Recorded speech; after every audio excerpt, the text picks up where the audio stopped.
Industry ಏನಾಗ್ಬಿಡುತ್ತೆ, ಒಂದು time stagnant ಆಗಿಬಿಡುತ್ತೆ. ಎಲ್ಲಕ್ಕಿಂತ ಹೆಚ್ಚಾಗಿ ಸಾಫ್ಟ್ವೇರ್ ಇಂಡಸ್ಟ್ರಿ ಪ್ರಾಬ್ಲಮ್ ಏನಂದರೆ ಅದರಲ್ಲಿ ಇನೋವೇಷನ್ ಫಾಸ್ಟಾಗಿ ಆಗುತ್ತೆ. ನೀವು ಹೋದ ವರ್ಷ ಮಾಡಿ ಟೆಕ್ನಾಲಜಿ ಬರೋ ವರ್ಷ ಇರೋದಿಲ್ಲ. ನಿಮ್ಮ ಜಾಬ್ ಯಾವಾಗಲೂ ತೂಗೋ ಕತ್ತಿ ಇದ್ದಾಗೆ, ನಿಮ್ಮ ಸೀಟಿಗೆ ಗ್ಯಾರಂಟಿನೇ ಇಲ್ಲ. ಸೊ ಇವತ್ತು ನನ್ನ ಪ್ರಕಾರ ಈಗ ಬಂದ ಮೇಲಂತೂ ಪ್ರತಿಯೊಬ್ಬರಿಗೂ ಅದೇ ಒಂದು ಸಿಚುವೇಶನ್ ಆಗಿಬಿಟ್ಟಿದೆ.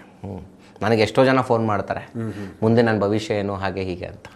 ನಾನು ಈ ವರ್ಷನೇ 10 ವರ್ಷಕ್ಕೆ ಮುಂಚೆನೇ ಬಂತು, ಹಾಗಾಗಿ ಹಿಂಗೆ ಬಂದಿತ್ತು. ಏನು ಮಾಡಿದೆ, ಸಿಂಪಲ್ ಸರ್. ಅವತ್ತಿನ ಕಾಲದಲ್ಲಿ ಯಾರೋ ಹೇಳಿದ್ರು ಟ್ರೇಡಿಂಗ್ ಮಾಡು, ನಿಂಗೆ 10,000 ಶುರು ಮಾಡ್ಬೋದು ಅಂತ. ಆವಾಗ ಶನಿವಾರ ಭಾನುವಾರ ರಜಾ. ನನ್ನ ಸಬ್ರೋಕರ್ ಒಬ್ಬ ಇದ್ದ ಅಲ್ಲೇ ಗಾಂಧಿ ಬಜಾರಲ್ಲಿ.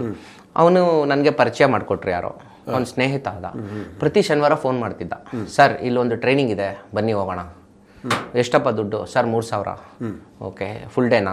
ಒಂದು ಫುಲ್ ಡೇ 3,000 ಪ್ಲಸ್ ಊಟ ಇರುತ್ತೆ. Okay, no problem. ಟ್ರೈನಿಂಗ್ ಅರ್ಥ ಆಗಿಲ್ಲ ಅಂದ್ರೆ ಊಟ ಮಾಡ್ಕೊಂಡು ಎಲ್ಲರೂ ಮಾತಾಡ್ಸ್ಕೊಂಡು ಬಂದ್ಬೇಡ ಅಂದ್ಬಿಟ್ಟು ಆ ಥರ ಸುಮಾರು 100 ಟ್ರೈನಿಂಗ್ ಅಟೆಂಡ್ ಮಾಡಿದ್ದೀನಿ.